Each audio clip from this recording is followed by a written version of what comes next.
Well, welcome everybody to the first episode of the Wilson and Ashley podcast. And to be honest, I can't quite believe we are here. So we're coming to you from our newly converted mobile podcast studio, but have we got a bit of an elevated opinion of this converted trailer? Did we just chuck a bit of paint on and hope for the best? Or? Yes, but we're winging it. We're going for it. I am all for that.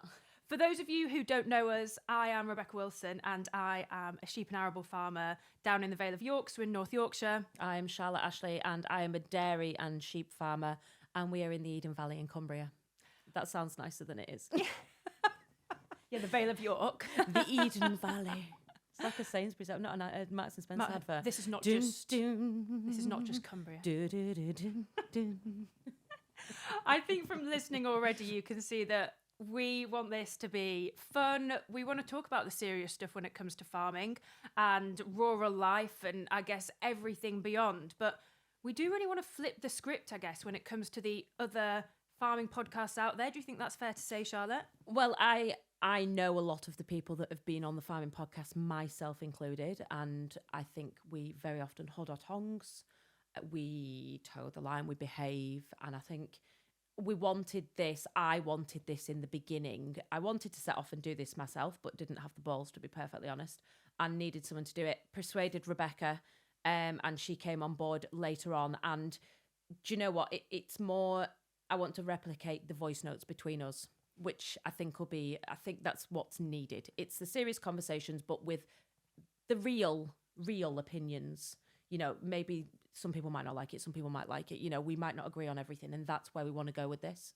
And I think that's really important when you talk about the voice notes, because I'm not going to lie, we spend a lot of time every day talking on the phone, but voice notes in particular, because it just fits with, I guess, the busy life on the farm. Sometimes you can't be on the phone all the time. You send a quick voice note, but what we wanted to do is share those with our listeners because, well, what we hope is that it's the kind of conversations that you wish you'd overheard or been involved in as well. And with that in mind, we would absolutely love to hear from you with your voice notes. Send us a message. But if you send us a voice note, we perhaps might even feature you on the podcast. So please get in touch. And actually, if you share the episodes and the podcast with your friends, we'd be very, very grateful. So Charlotte, what can our listeners expect from the episodes, but also, I guess, the trailer as well? Because that's quite a unique element to it. I still feel like I'm being interviewed. This is hilarious. I feel like I'm being interviewed by you. I love it. How do you do it? Can you teach me the podcasting voice? Podcasting. Hello and welcome to the Wilson and Ashley podcast. That's it. That is the voice. How do you do it? It's like people have a phone voice. Do you have a phone voice? Oh, do I? Oh my God, do you? Do you phone voice? Hello. Hiya. That's all I've heard. Right. That is all I've heard from your phone voice. Hiya. Oh my gosh, every time my sister calls, and she literally called just before we were about to record this. Hiya. Hiya, love, you're right. Yeah, but the funny thing is, that's how I sound. And I'm not putting it on. If I go back to Preston, honestly, I slip back into it so easily. I can hear it in your voice definitely at times when you've and also when if you've I'm been joking as well, and if I'm being silly, if somebody rings and I know them really well and we're having a bit of banter, yeah, I slip back so easily into being very, very broad Lancashire. I think it happens to everyone though, doesn't it? Once you go back to kind of, you know, on YouTube, people can't understand me. Some Americans. Really? Yeah, and I cannot get my head around that. I don't think you're broad at all, to be honest. No, I don't. And it's funny, whenever people hear Roy, they're like, I can't believe he's so posh. And I'm like, is he really? Is he really? So going back you want to hear my friend Rebecca, now she's posh. Let's go back to the format then, Charlotte. Sorry, Mum. I think this is exactly going to be the nature of the podcast, the format. Charlotte goes off on a tangent. Rebecca brings us back. Honestly, I think you're going to have to get used to this. So what are episodes going to look like and the trailer? Where are we going? So we're going for not the traditional farming podcast where people are interviewed. We have 3 microphones. We are more than happy to have a friend in here, someone who can bring to the conversation, but that is what they will be doing. They will be bringing and adding to the conversation. It's not necessarily I'm going to interview you about your business or your person or your life or your YouTube channel or whatever, the subject is. It's more going to be just that added voice to a conversation. It's not going to be strictly agricultural either, which I think is definitely needed. But to be honest, I know it's the cliche thing to say that farming's a way of life. everything can be related back to agriculture with us, especially. And we do that in general conversation. And I think that's going to be a theme throughout the podcast. And I think actually the fact that we're both farming in our own right means that any topics we talk about are viewed, from the perspective of a farmer. We are so blunt, it's untrue. Like, I'm not even Hold joking. on, you're more blunt than me. Like, the knacker man came before. Do I say this on a podcast or not? Yeah, okay, we'll cut it out later. Yeah, I was going to say. It's probably going to make it. I was going to say, I don't really know. Like, the knacker man came before and I had some dead lambs to take away. Obviously, lambing time, it happens, let's not lie. And he opened the back of the white. Oh my God. Do you know what, though? This is the reality. And I am glad you... I was gipping, man. It was not good. It's not good, but actually it's what... We're at that raw side of life and death every single day you go onto the farm, and you do everything you can to prevent it. But God, you can't save everything. Do you think it rubs off on general life? In terms of how blunt we are with Well, anything? say for instance, someone's dad's ill and poorly. Like, I think we're matter of fact. I'm very matter of fact. A little bit too much sometimes. I was just about to say, probably to the more negative extreme of it, you can come across as quite unemotional, unattached. Yeah, I am. Because we have to be. Well, I have no heart. That's why. I hope there's one in there somewhere, Charlotte. The other day, we took one of the pigs to the abattoir. We've kept one and taken one to the abattoir. The one we took was pushing the one that we've kept back a lot. It was bullying a bit. Anyway, got all of the meat back. Absolutely wonderful. Picked it up. It's filled the freezer. It'll feed the family, which is the point of all of this. Well, I reckon that'll be an episode in itself down the line, talking about... Oh, definitely. And I pulled this huge box of meat back into the kitchen to sort out. And Roy stupidly said to Rufus, so Rufus is my son, he's 8, I have 2 children, and I went, sorry, we didn't even do that, no. did we? Yeah, you don't want to know. Rufus is 8 years old, and Roy said, this is one of the pigs that we took to the abattoir. Well, he burst into tears. And all I could think to say was, oh, come on, man up. Like, that was it. Man up. You'd be scorned for saying that in this day and age, Charlotte. Have you seen the trend where they say, oh, look, here's Melanie. Oh, that's a shame. I liked Melanie. And you pull the... I'm going to do it. I'll play the trend over this. Well, I think to bring that introduction, where we already went off topic a little bit, sorry, to a bit of a close, the episodes themselves, we're going to touch on things that we see in the media, as I said, get in touch with the voice notes with anything that you've seen, mainstream media, trends, videos, articles, and we're going to use a couple of those probably every week, inform our discussions and draw on our farmer perspectives and, of course, your perspectives, sometimes expert co-hosts. Oh my God, you are so good at this. Have you heard her? Basically, we're going to get into some pretty interesting conversations. We don't mind touching on the controversial or the things which other people are a bit afraid to talk about. Well, it's the kind of thing that you would be sending an article or a video to your friend and then you'd both talk about it. That's what we're going to be doing, essentially. We're going to pick out 2 articles of news, whether that be from the agricultural publications that we all read or whether that be from, the Times, The Guardian, whatever you want. TV programs that are, we were going to talk about adolescence because Rebecca's watched it. I haven't, but I have a story to share about something like that. Adolescence and phone use is one thing we're going to be talking about this episode. But before we get into that, we want to, I guess, draw upon, somebody that you know very well, Charlotte, Emma Gray. She's a shepherdess. She's on the Isle of Bute, and she's posted a few videos recently, and we really want to get into the comments that she's had on some of those videos. I think as well, with regard to Emma's videos, it gives people will often say, what do you want to get out of this? Why are you doing it? The comments in her videos are why we're doing this. And that's the point. And that's why we've chosen this first and foremost out of everything, is because those comments just reinforce the fact that these conversations are needed.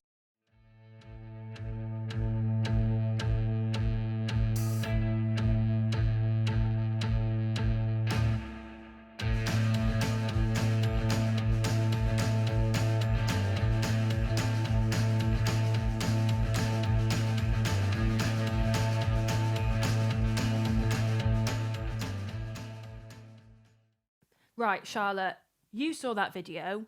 Emma Gray, she's brilliant. She's done a world of good for farming, and actually consumers, but farmers really value Emma and Emma's kind of input, the videos, and particularly the sheepdog training. Now, talk us through the reel that we have seen. It's a sheepdog, and, well, Let's start with the sheepdog. So well trained, it's unreal. You could not get any more highly trained animals than hers. They are an example of what training a sheepdog should be. I think honestly, I have so much time for the girl and Ewan as well. I have an awful lot of time for them. I think they're absolutely wonderful. I think they are so successful in their own right, and they have kept their authenticity from the beginning, even through when she was on This Farm in Life and all the rest of it. And I just think there's no better person to showcase what training a dog should look like and what an animal being, herded by a dog should look like as well. And yet the comments are wild. And that's exactly it. You have this perfectly well-trained sheepdog, and it is just pushing a ewe and her 2 lambs. It's calm. It's completely listening to Emma. Like, I'm not being funny. That was. Do you want to see a hunter way working?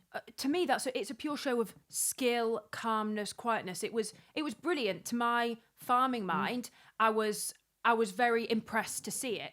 But if you look at some of the comments, and as you mentioned, this is exactly why we wanted to start this podcast, amongst other reasons, that disconnect between farming and food production and consumers. Sometimes you think, well, consumers, really trust farmers. Oh, of course they're going to look to buy British. Of course they understand what happens in food production. But you look at these comments, and I'll read you a couple. It's actually quite sad. It is sad, especially when you think we do so much putting information out there and you realise how few people you're actually reaching. Well, let me read a couple of the comments, and I picked out a couple. Lambs marked on their wool, ready to be sold and killed for Easter. Now, those lambs, days old. This isn't a new comment, though. I do remember in the past this happening on TikTok. And one of the reasons I do have TikTok, I don't use it. It's not downloaded on my phone. And I just think it's the armpit of social media, to be perfectly honest. Regardless of how many followers I have on there, I will never respect it as a platform. And for that reason, those comments are not new. And it saddens me to see them come through on Instagram as well. Yeah. Because, I mean, let's be fair. Logic would tell you that the ewe marked with 21 and the lamb marked with 21 Are a family. Yeah. They are there to be marked together, so you know what. Well, ultimately, that's a welfare thing. It's a welfare, because if that ewe, for example, got mastitis, you'd know which lambs are probably going to be hungry. Brought one in, haven't I? Absolutely. And you know what you. But are we expecting too much? Are we in our goldfish bowl and we think that everybody knows what we know? And actually, when you see that spray paint, because not everybody uses numbers, sometimes up on the hill particularly, they might not be numbered. Those lambs don't really get much human contact. Well, they're not running around inside, are they? Getting mixed up. Exactly. So perhaps you're right. And actually, anybody listening, do we as farmers expect too much of our consumers? And actually, our platforms, our channels like this, important to, I guess, break down a few of those things, because a consumer's going to go out searching for this information. And does Google have the answer? Honestly, I would hate it to feel same old as well, because this is a recurring conversation throughout YouTube, Instagram, whatever you use, podcasts in general, whatever country you're from. Disconnect between consumer and farmer is a massive conversation, and it has always been going on in the background. And I sometimes think, are we just, repeating ourselves over and over again? But honestly, these comments just make you think, no, we're not. No, we're not. People still need to be, and I don't mean to belittle anyone, educated. And that is true. Yeah. Well, there was another one. I think the blue spray paint on the babies is because they are being slaughtered for food. Now, let's not make this fluffy.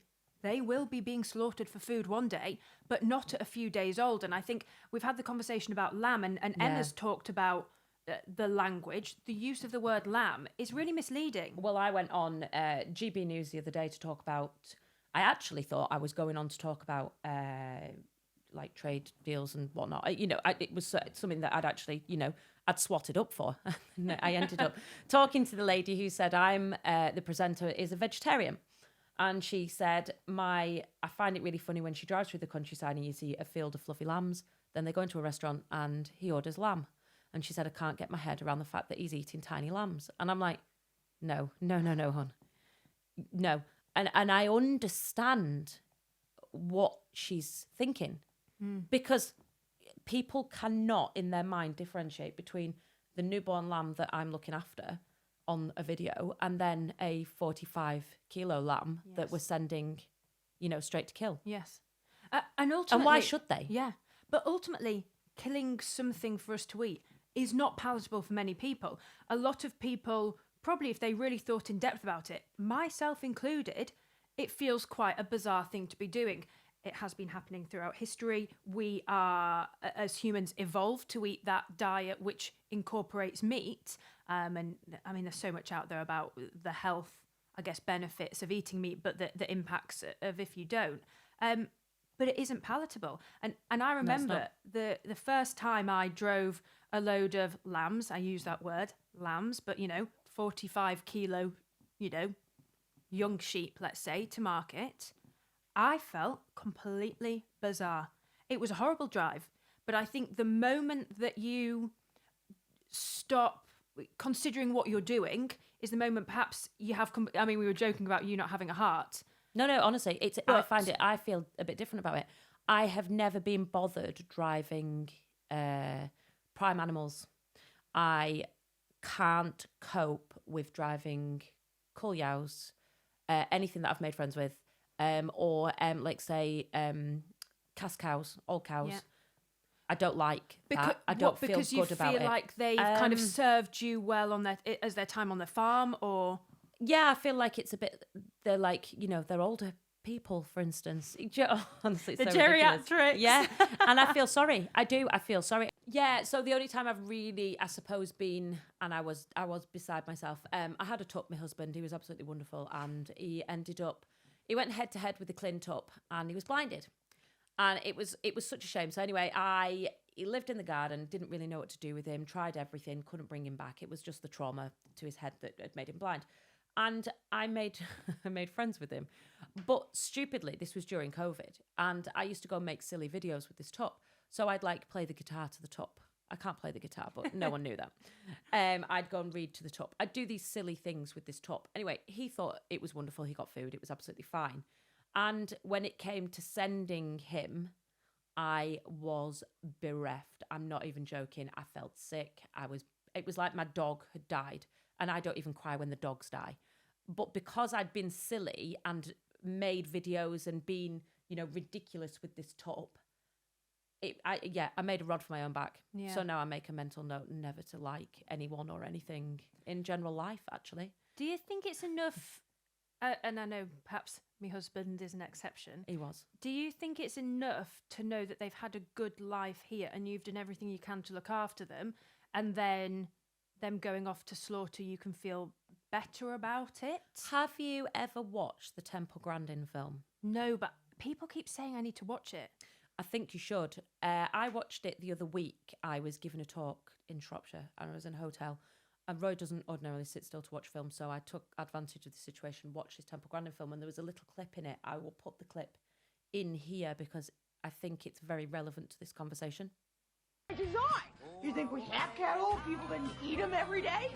These would be funny-looking animals in zoos. But we raise them for us.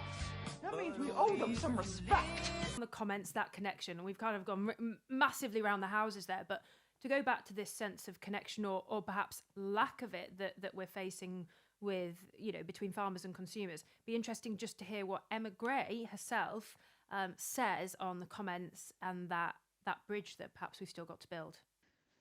Hey, Charlotte. Yeah, I think it's just really disappointing to read comments that are so misunderstanding the video. For example, one of the doctors, she has got a blue tick. She's obviously on Instagram because she's advising people what to do. And then she comes out with this really weird comment, oh, yeah, they're marked up for slaughter. And it's just the fact that obviously those lambs are miles from slaughter, they're baby lambs. And I think people are always misinterpreting the word lamb and thinking it means baby lamb, when of course when you buy lamb in the supermarket, those lambs will be sort of 45 kilos and getting on for adult weights. So it's just really disappointing that people just hear the word lamb and assume that you're murdering baby lambs. And I think it's a shame that in our industry that lamb is called lamb, because, you know, beef isn't called calf and duck isn't called duckling, and chicken isn't called chick. But obviously we have to deal with the fact that lamb is called lamb. To be honest, look, I think Emma's absolutely summed it up with what she says. We said at the start how much we respect her as a kind of shepherdess, and keeping that, if I'm allowed to say shepherdess, probably have to call her a shepherd these days or something. Shepherd, they, them, they. They, them, thee.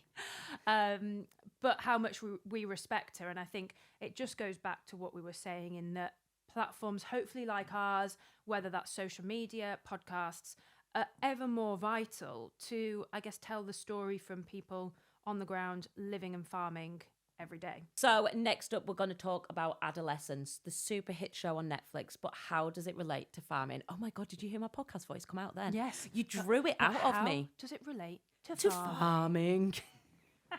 Sounded like my voice had broken.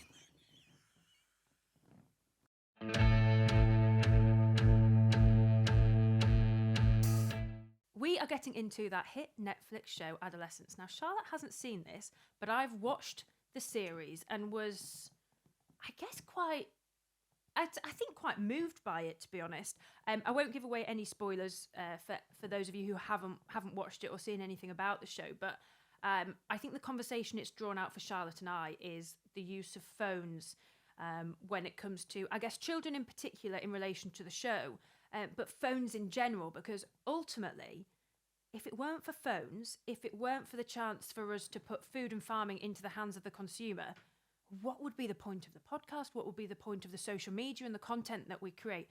It's all about phones, and it rests on that phone. Everything rests on the phone. Someone said to me the other week about the screen time. And in all honesty, I turned mine off. It was that bad. Did you? Well, I still get the notifications. what's your screen time? Shall we check? I know, what's mine? Oh my gosh! How do you do it? Now this is going to throw us under the bus. Yeah, but bear in mind, in my defense, it's our job. I am on my phone, so I edit all my YouTube videos on my phone. Yep. I will answer all emails on my phone. Where the hell do you find it? Now, I just searched screen time in settings. That's what I'm looking for. Search. Oh, God knows. Or maybe I turned it off because I was so ashamed. I think it'll still track it, surely. Screen time. Oh, I found it. Oh my gosh. Now, mine isn't as bad as I thought. Mine's absolutely horrendous. Mine is, 3.5 hours a day. Go on. 7 hours, 5 minutes. Hold on, but does that count if you've got Spotify on, for example? Is that screen time on? Now, yes, I listen to a lot of audiobooks. Yes. It does differentiate between what you've been listening to, doesn't it? Now, apparently I've been spending 2 hours on productivity and finance. How do you find this? How have you done this? Oh, there. Web. Yeah, right. Okay, let me look. Most used is WhatsApp for me. Adobe Express. Oh, well, that's your editing. That's my editing. 20 minutes. Instagram, 10 minutes. This is today. Yeah. WhatsApp, 6 minutes. Yeah. So, yeah, you can see what I most use is creativity. Yes. So, completely GoPro, Adobe Express, photos, DJI, camera. Yes. Splice. So, the majority of my time is spent on editing stuff, which that's to be expected, I Yes. think. Yes. But still extremely embarrassing. It is a lot, because I think when it comes to, well, as we said, it's our job, isn't it, to create content. And let's be honest about it. By creating these social media profiles, albeit the followings and platforms were built up kind of accidentally, there was no intent to get followers. Mate, we get paid. This is it. The not even a social joke. media side is, let's put it bluntly, more lucrative than farming. Yeah. Well, no, not now. Not now we've got dairy cows. That's a total lie. Well, yes. But for many people, I think when you put it next to my wage that I take from the farm, yes, it's huge. yeah, absolutely. But all mine goes through the farm, so I don't see any of it. So all of that effort, all that 7 No new hours, clothes 5 for minutes you. a day. So, Charlotte, I want to talk about one thing which is very specific to you and phones, and that is children. Yes. Now, for those listeners, you slightly mentioned earlier in the episode, your children, Rufus and Anna, they don't have phones. How old are they? So Anna's 12 years old and she's in her first year of high school. She does not have a phone. And now I can see many reasons you don't want the exposure to, not trolling as such, but bullying, the stuff that they could consume online. But surely... Well, a bit like social media, it was an accident that they didn't have phones. So they did say, I haven't always been staunchly anti-phone. I'm not one of those people at all. They did used to have iPads, the pair of them. And they spent an awful lot of time on iPads as well, to the point that everyone's children, I think, do. You are aware of what your children are doing. You're aware of how much time they spend online. But do you know what? It's bloody easy. And you see people go to restaurants and what they do, instead of telling their children off for misbehaving, they give them an iPad, they sit quietly. Yes. And that was what I did. Yeah. And I thought it was great that in the car, I gave Anna an iPad when she was a tiny little girl, and she sat and she played on Number Blocks or Alpha Blocks or whatever the hell it was called at the time, Peter Rabbit and all the rest of it. And she had all these apps, and I thought it was wonderful. It kept her entertained. Yes. And then she got into primary school, and I think it was probably like year 6 or something, and she'd started getting really tired at school, and the teacher pulled me in and said, she's knackered. She's literally fallen asleep in lessons. I'm like, what the hell is she falling asleep for? They don't have iPads at night. She was sneaking downstairs and nicking the iPad, and her and her friends were staying up all night. And really? yeah, at that moment, I thought, not on your Nelly. And I took all the iPad off her completely as a punishment for doing that. And I never returned it. Well, and she has begged, and I just will not give in. And then now I'm coming to realise, I think, that I've done the right thing. So Anna's teachers had just said she was getting quite tired at school, and in the end it turned out they were sneaking down, getting their iPads, all these girls, and staying up all night, pulling all-nighters. And I was so cross about the situation. I don't know whether I was ashamed that the kid had access to an iPad overnight, because although they were taken off them, there was nothing to stop her coming downstairs and getting them. Anyway, I took it off her as a punishment, which I have carried on now for 3 years, because I then came to think that it was the right thing to do after I'd done it. I only took it off her as a punishment, but yeah, I will not give in. Now, if we bring having phones or, iPads or whatever, but phones round to specifically farming children. Now, I personally think we see quite a lot of abuse of phones by people who work on farms in terms of Snapchatting 24/7 of their lives, perhaps Snapchatting things on farms that they work on which aren't for public consumption, all the rest of it. But then you also have, to be boring, the safety element of always being in contact. We're lone working a lot of the time.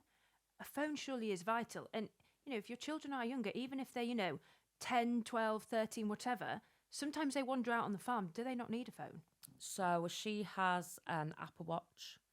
It is a subscription that's attached to one of my telephone numbers, which is fine. And I can ring her, she can text, she can ring other people. She can also listen to music. Yeah. She has no access to social media or Instagram, etc. Now, her other friends are all on TikTok. They're all on Snapchat. I know because I get suggested them as friends, which to me is the point. Yes. How dangerous is it that I am being suggested a girl who goes to school with Anna as a friend? Absolutely. Now, Snapchat doesn't know, well, obviously it does know that I'm a, 36-year-old woman, but why is it suggesting me, a friend of Anna's, at school? And I think there's no tie there whatsoever. And even if that was accepted, that's a very innocuous link. We know that there are very dangerous people out there. That's feral. And if there's ways around it that you can still be contactable and in contact or watch, perhaps that is the way forward. And perhaps, for other parents out there. So then obviously we started talking about this and we knew we were going to be talking about it on the podcast. So you start looking into it and you realise that it's not just me, it's a thing. It's now coming out that loads of Hugh Grant, Emma Willis, Alicia Dixon. Yeah, all these people, they do not allow their children on social media. And I didn't realise it was a movement as such. I thought it was just me being a hypocritical cow, really, to be perfectly honest. Well, actually, that is a good question. Is it hypocritical? We've just gone through your screen time. Massively. And you're spending basically an entire working day on your phone. Yeah. And yet you're saying to the children they can't have one. Yeah, I know. Isn't it terrible? Honestly, it is. And there's no excuse. It is horrendous. And yes, I am working as such. And I suppose if I did my editing on a computer, that screen time would look different. It would look very different. But I am aware of the hypocrisy. I am very aware of it. But I stand by it. I am an adult. I can make my own choices. She is 12 years old. And I think she'd kill me for, I think, talking about it. She gets quite embarrassed about it because she's embarrassed that she's not got a phone. She's the only child, I think, in the, the beginning of high school that doesn't have a phone. But she can hold a conversation. She can make eye contact. Yes. She's fairly into playing a piano. She does her scrapbook. She does her artwork. She does all these things that I don't think she would be doing had she have access, unfiltered to the internet. Absolutely. And when I was at school, there were no mobile phones in school at all. If you got caught with a mobile phone, you were given a detention. I remember I used to cycle home and I was once caught with a mobile phone. My mum had to come into school and plead my case that I needed that phone for my own safety. And it gave her peace of mind when I was travelling 4 or 5 miles home on a bike on my own at that age. It's only after the event and after these phones have become so ingrained into schools and education that we are questioning the negatives. So, for instance, I had a conversation with a primary school teacher, Riveted primary school teacher, about him not completing online homework on Google Classroom. And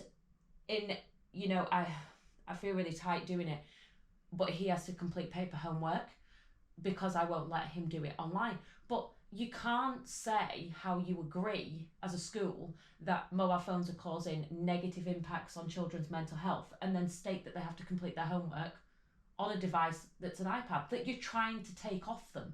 There's no differentiation for the children between playing on Roblox, which is highly inappropriate, or doing the homework on Google Classroom. It becomes a really blurry line, and that's the bit I think I don't agree with. So Denmark is set to ban mobile phones in school and after school clubs for children under the ages of 13. So they have, and I'll read a little quote from a study that they've done, which has led the way in this decision in government. And they've said 94% of young people had a social media profile before they turned 13, despite that being the minimum age for many social media platforms. And that 9 to 14-year-olds spent an average of 3 hours a day on TikTok and YouTube. Now, compared to my screen time, that's nothing. But the Commission said this increases the risk of children being exposed to, amongst other things, inappropriate comparison cultures, pressures to be available, and harmful content and literatures. Well, I think this topic, I'm sure we'll revisit it. We, as you say, live on our phones. They are vital to the reason we're here. But I think it'd be very interesting to hear what our listeners think about phones. Use your phone and send us a voice note. Absolutely. Please do. We really want to hear your voice notes. But actually, are you a hypocritical parent? We want to know. Are you using your phone and keeping it away from your children? Do you think it's vital for them to be developing in a modern world with access to a phone? We absolutely want to hear from you. So, Charlotte, I think pretty interesting topics to get into for our first episode. There's definitely more to come. We have, a list as long as our arm and plenty of voice notes as well, encompassing all those topics.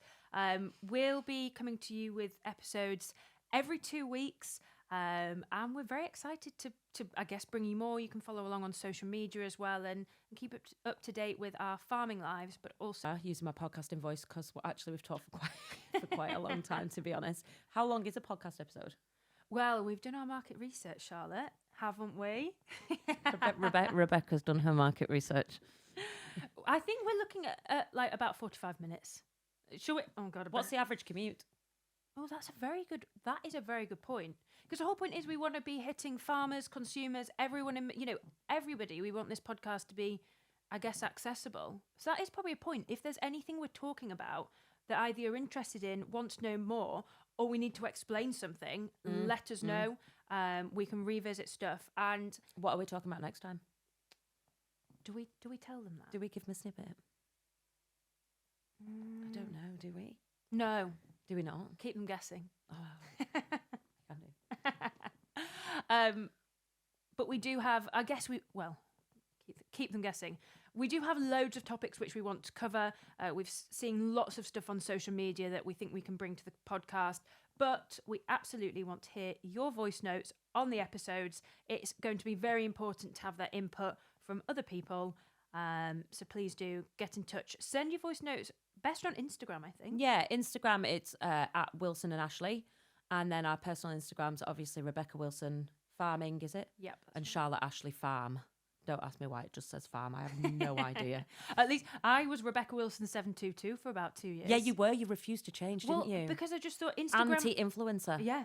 Instagram... You're more anti-influencer than me.